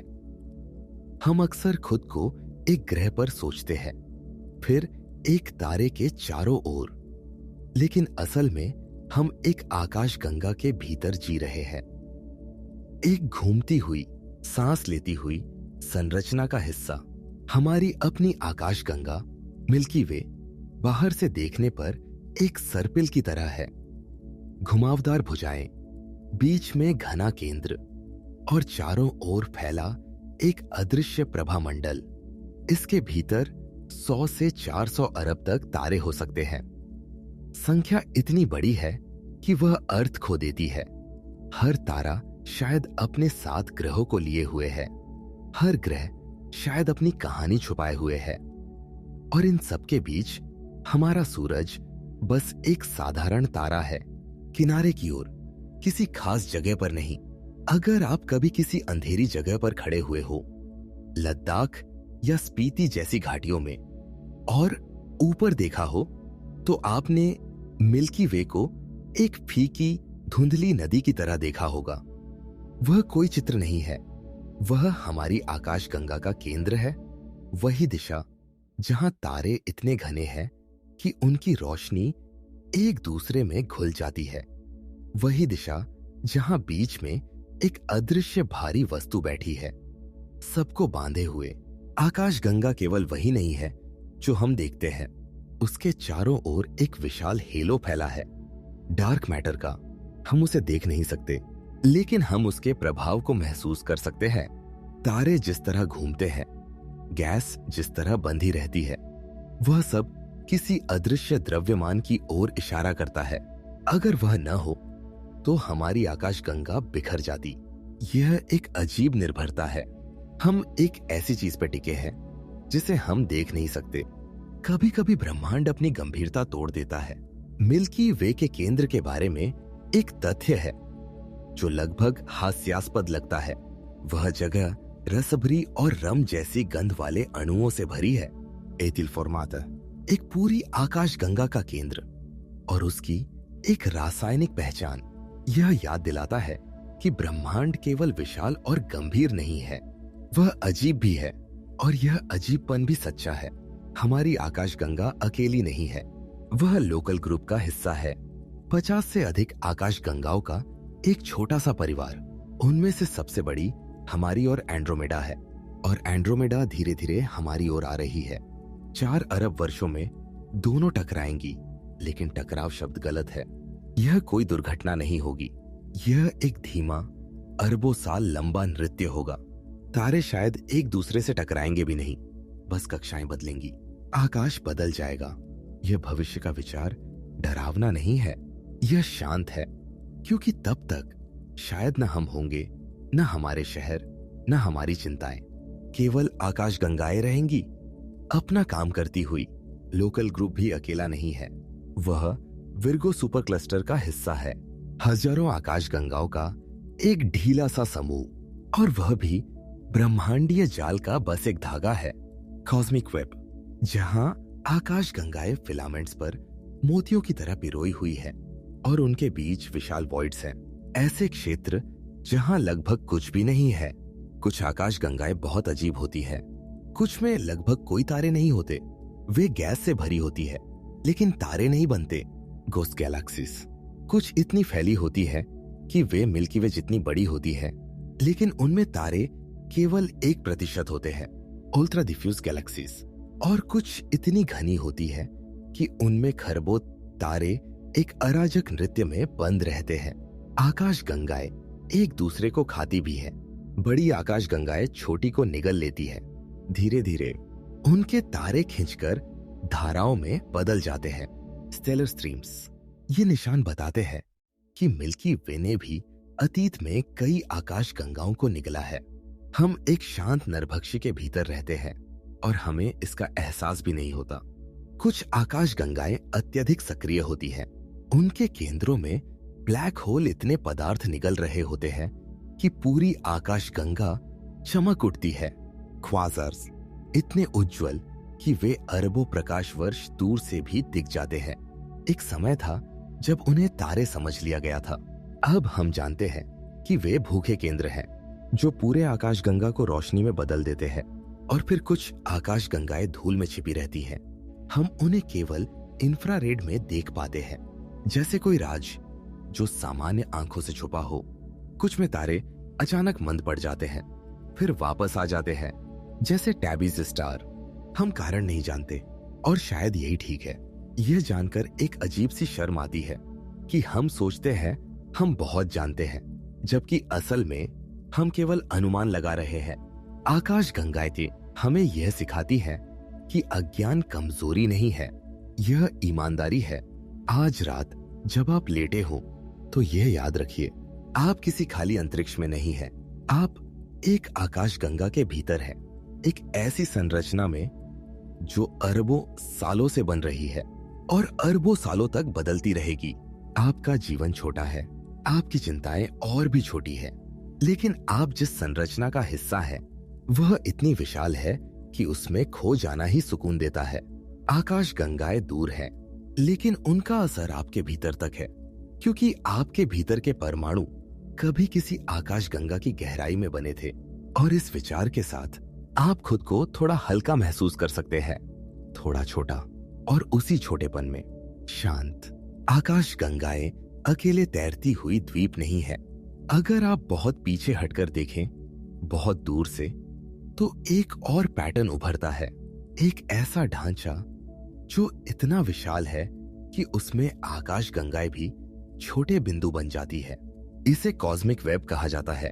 यह कोई जाल नहीं है जिसे किसी ने बुना हो। यह गुरुत्वाकर्षण का परिणाम है, धीरे धीरे बना हुआ। अरबों वर्षों में ब्रह्मांड के शुरुआती क्षणों में पदार्थ समान रूप से फैला नहीं था। कुछ जगहों पर थोड़ा ज्यादा घनत्व था, कुछ जगहों पर थोड़ा कम, और गुरुत्वाकर्षण ने वही किया जो वह हमेशा करता है। जहां थोड़ा ज्यादा था वहां और खींचा, जहां कम था वहां खालीपन बढ़ता गया।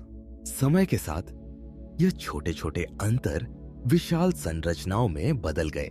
आज आकाशगंगाएं मोटे फिलामेंट्स पर बैठी हुई है। ये फिलामेंट्स मुख्यतः डार्क मैटर से बने हैं। एक अदृश्य ढांचा, एक स्केलेटन जिस पर दिखाई देने वाला ब्रह्मांड टिका है। गैस इन्हीं रास्तों से बहती है, आकाशगंगाएं इन्हीं रास्तों पर बनती है, और उनके बीच विशाल वॉइड्स हैं। ऐसे क्षेत्र जहां लगभग कुछ भी नहीं है। ये वॉइड्स खाली नहीं है जैसे हमारा कमरा खाली होता है। वे खाली हैं ब्रह्मांड के पैमाने पर। हजारों लाखों प्रकाश वर्ष तक फैला हुआ सन्नाटा। कोई तारा नहीं, कोई आकाशगंगा नहीं, केवल पतला सा पदार्थ, इतना कम कि लगभग अस्तित्वहीन लगे। यह जानकर एक अजीब सी ठंडक आती है कि खालीपन भी इतना बड़ा हो सकता है। कुछ वैज्ञानिक मानते हैं कि हम स्वयं एक ऐसे ही वॉइड के पास रहते हैं, या शायद उसके भीतर एक अंडर डेंस रीजन जहां पदार्थ आसपास की तुलना में थोड़ा कम है। यह विचार असहज है। हम खुद को केंद्र में मानते आए हैं, लेकिन शायद हम एक खाली जेब में बैठे हैं। ब्रह्मांड की एक शांत भूल में इन विशाल संरचनाओं में एक और पैटर्न छुपा है, बारियन अकॉस्टिक ऑसिलेशंस। यह नाम भारी लगता है, लेकिन कहानी शांत है। बिग बैंग के तुरंत बाद जब ब्रह्मांड बहुत गर्म और घना था तो उसमें ध्वनि तरंगें चली थीं। हाँ, ध्वनि, लेकिन हवा में नहीं, पदार्थ और ऊर्जा के समुद्र में। ये तरंगें बाहर की ओर फैलती रहीं, और जब ब्रह्मांड ठंडा हुआ तो वे तरंगें वहीं जम गईं, जैसे पानी में उठी लहर अचानक बर्फ बन जाए। आज आकाशगंगाओं का वितरण उन जमी हुई तरंगों का निशान है, एक प्राचीन कंपन जो आज भी दिखाई देता है। ब्रह्मांड की स्मृति कुछ दिशाओं में आकाशगंगाएं जैसे किसी चीज की ओर खींचती हुई लगती है। एक ऐसा क्षेत्र जिसे हम सीधे नहीं देख सकते। इसे ग्रेट अट्रैक्टर कहा जाता है। यह कोई वस्तु नहीं है जिसे आप इशारा करके दिखा सकें। यह एक प्रभाव है, एक खिंचाव, एक सामूहिक गति। हमारी पूरी लोकल ग्रुप उस दिशा में बह रही है, और फिर इसके विपरीत दिशा में डिपोलर रिपेलर, एक ऐसा क्षेत्र जहां से हम दूर भागते हुए लगते हैं। कोई धक्का नहीं देता, बस वहां कम द्रव्यमान है, कम गुरुत्वाकर्षण, और इसलिए हम दूसरी दिशा में बहते हैं। ब्रह्मांड में गति हमेशा धक्के से नहीं होती, कभी कभी यह केवल खालीपन से होती है। यह जानकर अजीब लगता है कि हम किसी उद्देश्य से नहीं, बल्कि असंतुलन से चल रहे हैं।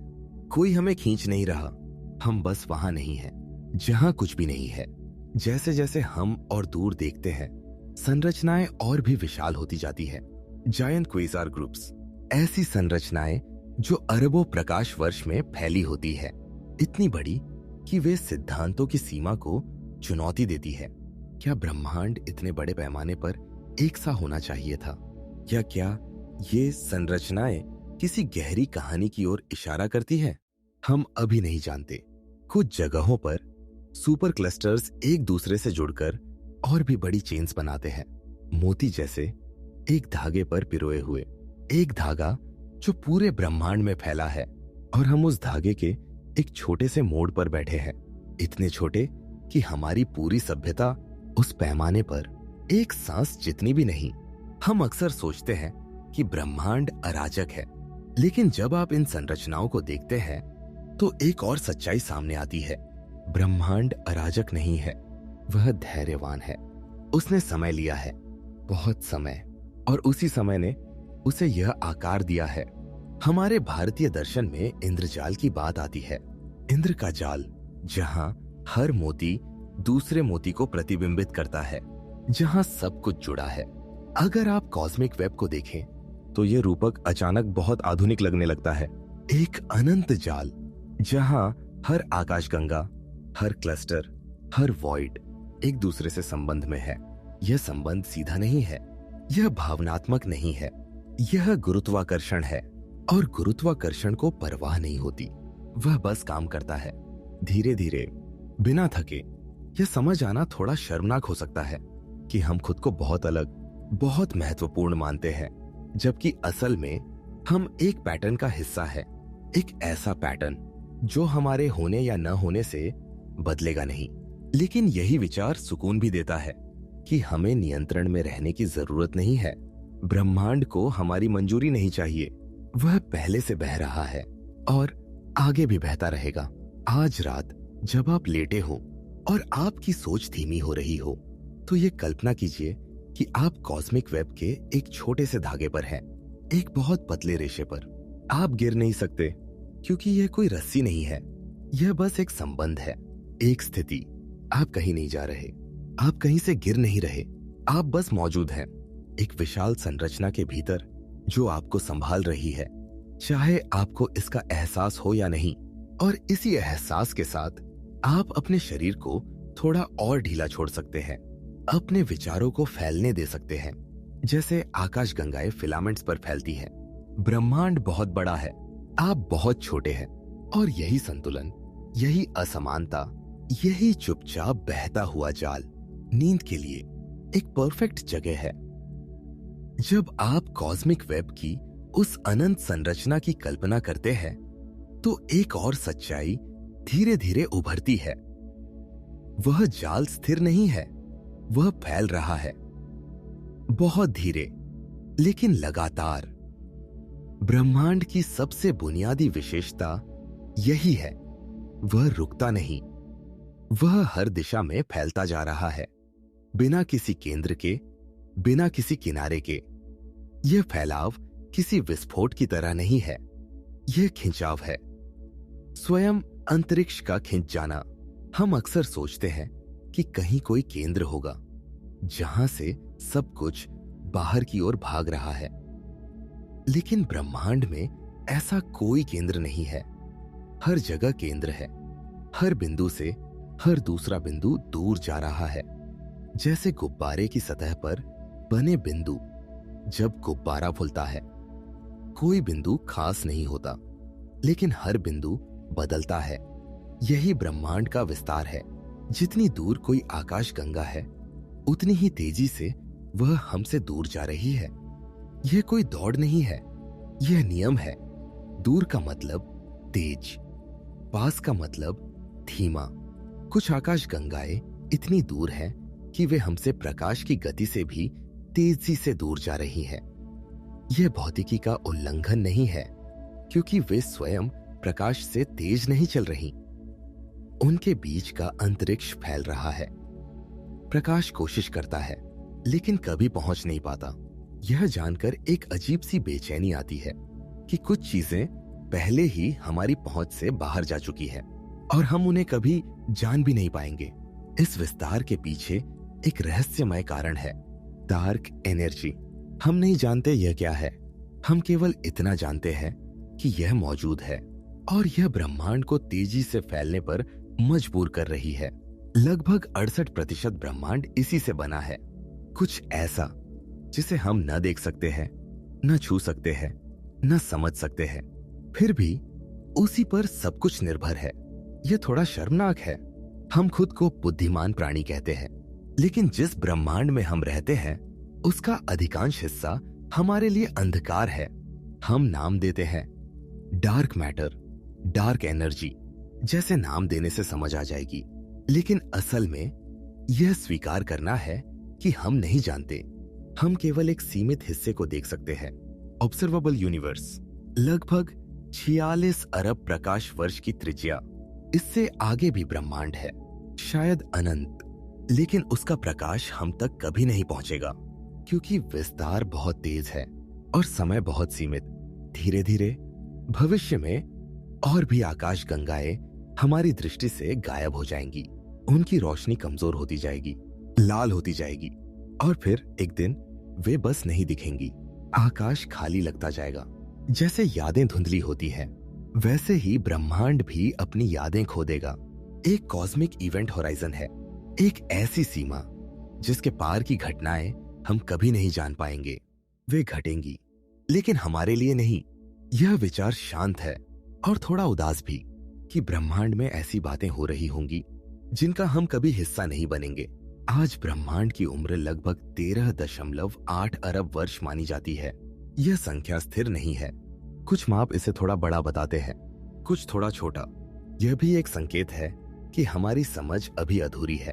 लेकिन एक बात साफ है, हम ब्रह्मांड के शुरुआती समय में हैं। उसकी कहानी का बहुत छोटा सा हिस्सा जी रहे हैं। अधिकांश इतिहास अभी हुआ ही नहीं है। तारे अभी बन रहे हैं, आकाश गंगाएं अभी चमक रही हैं। यह स्टेलर स्प्रिंग टाइम है, जीवन के लिए सबसे अनुकूल युग। आगे चलकर यह सब बदल जाएगा। एक दिन ऐसा आएगा जब नई तारों का बनना बंद हो जाएगा, गैस खत्म हो जाएगी, नेबुला सूख जाएंगे, कोई नया प्रकाश नहीं जलेगा, केवल पुराने तारे रहेंगे, धीरे धीरे बुझते हुए। फिर एक एक करके वे तारे भी बुझ जाएंगे। कुछ व्हाइट ड्वार्फ्स बनेंगे, कुछ न्यूट्रॉन स्टार्स, कुछ ब्लैक होल्स, और फिर बहुत लंबे समय बाद ब्लैक होल्स भी समाप्त होने लगेंगे। यह हीट डेथ का विचार है, एक ऐसा भविष्य जहां ब्रह्मांड समान रूप से ठंडा होगा। कोई ऊर्जा का अंतर नहीं, कोई गति नहीं, कोई कहानी नहीं, केवल एक अनंत शांत स्थिरता। कुछ लोग बिग क्रंच की बात करते हैं कि शायद एक दिन विस्तार रुकेगा और फिर सब कुछ वापस सिमटने लगेगा। फिर से एक बिंदु में एक अंतिम गिरावट। लेकिन वर्तमान साक्ष्य ऐसा नहीं बताते। फिर भी विचार बना रहता है। और फिर बिग बाउंस, एक अंत जो अंत नहीं है, एक ब्रह्मांड का पतन, और फिर एक नया जन्म, एक और विस्तार, एक और कहानी। हमारे भारतीय दर्शन में कल्प की अवधारणा है सृष्टि, विनाश और फिर सृष्टि, एक चक्र। शायद ब्रह्मांड भी वैसा ही है। कुछ सिद्धांत यह भी कहते हैं कि हमारा ब्रह्मांड अकेला नहीं है। मल्टीवर्स, जहां नए ब्रह्मांड कली की तरह फूटते हैं, हर एक अपने नियमों के साथ, अपने समय के साथ। हम शायद उनमें से केवल एक हैं, और यह तथ्य हमें और भी छोटा बना देता है। बहुत दूर भविष्य में जब तारे नहीं होंगे, जब आकाश अंधेरा होगा, जब ब्लैक होल्स भी वाष्पित हो चुके होंगे, तो शायद केवल कण रह जाएंगे, और शायद वे भी नहीं। कुछ सिद्धांत प्रोटॉन डिके की बात करते हैं कि पदार्थ खुद टूट सकता है। अगर ऐसा हुआ तो अंत में कुछ भी नहीं बचेगा, केवल ऊर्जा का हल्का सा शोर, और फिर वह भी शांत। यह सब सुनकर डर लग सकता है, लेकिन यह डराने के लिए नहीं है। यह हमें वर्तमान में वापस लाने के लिए है, क्योंकि अभी तारे जल रहे हैं, आकाश गंगाएं चमक रही हैं, और हम यहाँ हैं। हम ब्रह्मांड के एक ऐसे क्षण में हैं जो दुर्लभ है, अस्थायी है और सुंदर है। आज रात जब आप लेटे हो और आपकी आंखें बंद हो रही हो, तो यह याद रखिए, आप अंत के करीब नहीं हैं, आप शुरुआत के पास हैं। एक बहुत लंबी कहानी की शुरुआत में ब्रह्मांड फैल रहा है, समय आगे बढ़ रहा है, और आपको अभी कुछ भी संभालने की जरूरत नहीं है। आप बस इस क्षण में हैं, इस छोटे से, उज्जवल से और शांत क्षण में, और उसी एहसास के साथ आप खुद को धीरे धीरे नींद की ओर बहने दे सकते हैं। जब ब्रह्मांड फैलता है तो वह सिर्फ दूरी नहीं बढ़ाता, वह रोशनी को भी बदल देता है। हर दिशा में फैली यह रोशनी हर पल हमारे चारों ओर मौजूद है, भले ही हम उसे महसूस न कर पाए। यह एक शांत उपस्थिति है, एक धीमी फुसफुसाहट जो हमें बताती है कि ब्रह्मांड कभी पूरी तरह मौन नहीं होता। सबसे पुरानी रोशनी जिसे हम देख सकते हैं वह बिग बैंग के कुछ ही समय बाद की है, जब ब्रह्मांड ठंडा होने लगा था और पहली बार परमाणु बने थे, तब प्रकाश मुक्त हुआ। वह रोशनी आज भी मौजूद है, बहुत कमजोर, बहुत ठंडी, हर दिशा से आती हुई। इसे कॉस्मिक माइक्रोवेव बैकग्राउंड कहा जाता है। यह कोई चमकदार प्रकाश नहीं है, यह एक मुलायम, लगभग अदृश्य चमक है जो पूरे आकाश में फैली हुई है। यह रोशनी हमें किसी तारे या आकाशगंगा की कहानी नहीं सुनाती, यह हमें स्वयं ब्रह्मांड की कहानी सुनाती है, उस समय की जब कुछ भी जटिल नहीं था, जब कोई तारा नहीं था, कोई ग्रह नहीं था, सिर्फ ऊर्जा, कण और फैलता हुआ स्थान। आज संवेदनशील उपकरणों के साथ हम उस प्राचीन रोशनी को माप सकते हैं और हर बार वह हमें यही बताती है। ब्रह्मांड की एक स्मृति है, जैसे जैसे ब्रह्मांड फैलता गया वैसे वैसे प्रकाश खिंचता गया। नीली रोशनी लाल की ओर बढ़ी, लाल रोशनी माइक्रोवेव में बदली। इसे रेड शिफ्ट कहा जाता है। यह कोई अचानक बदलाव नहीं है, यह एक बहुत धीमी प्रक्रिया है, इतनी धीमी कि उसे महसूस करने के लिए अरबों वर्षों की जरूरत होती है। जब हम किसी दूर की आकाशगंगा को देखते हैं तो हम उसे वैसा नहीं देखते जैसा वह अभी है, हम उसे वैसा देखते हैं जैसा वह कभी थी। उसकी रोशनी को यहां तक पहुंचने में बहुत समय लगा है, कभी लाखों साल, कभी अरबों साल। इसका मतलब है कि आकाश को देखना, अतीत को देखना है। कुछ आकाशगंगाएं इतनी दूर हैं कि उनकी रोशनी तब निकली थी जब ब्रह्मांड बहुत युवा था। आज जेम्स वेब जैसे टेलीस्कोप हमें उन आकाशगंगाओं को दिखा रहे हैं जो बिग बैंग के केवल 200-300 मिलियन साल बाद बनी थीं। छोटी, धुंधली, अपूर्ण, लेकिन वास्तविक। यह ऐसा है जैसे ब्रह्मांड की पुरानी तस्वीरें देखना। कुछ मामलों में हम जिन आकाशगंगाओं को देखते हैं वे अब मौजूद भी नहीं है, उनकी रोशनी अब भी यात्रा में है, लेकिन स्रोत समाप्त हो चुका है। यह विचार भारी नहीं है, यह शांत है, जैसे किसी पुराने पत्र को पढ़ना जिसे लिखने वाला अब बहुत दूर है। कुछ रोशनियां ऐसी भी हैं जो हम कभी आंखों से नहीं देख सकते। न्यूट्रिनोस, छोटे, लगभग द्रव्यमान रहित कण।